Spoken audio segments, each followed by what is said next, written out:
Hello, তোমরা সকলে ভালো আছো তো? আমিও ভালো আছি। চলো সবাই ভালো থাকবো, সাবধানে থাকবো। আজকে কি করেছি দেখো, আমি পড়ে যাবে। আজকে এই যে বক ফুল কিনে নিয়ে এসেছিলাম, কস্তুরি ফুল অনেকে বলে, আমরা বলি বক ফুল, তারই বড়া করেছি। এতে দিয়ে দেওয়া আছে বেসন, দেওয়া আছে চালের গুঁড়ো, দেওয়া আছে। আর যেহেতু ফুল, একটু হলুদ তো আমি দিই, আর লাল লঙ্কার গুঁড়ো, ধনেপাতা, পোস্ত একটু, আর দিয়েছি কালো জিরে, নুন তো থাকবে, দিয়ে এই দেখো। ভাতের সঙ্গেও সুন্দর লাগে, আবার সস দিয়ে বিকেলবেলা সস কাসুন্দি যে যেমন খেতে পারো, ওই দিয়ে খুব সুন্দর হয় খেতে। একবার করে তো দেখো।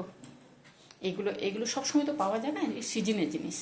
আমি গেছিলাম গড়িয়াহাটে, এনেছি করলাম, আমরা খাবো, তোমাদের সঙ্গে শেয়ার করলাম, তোমরাও করো।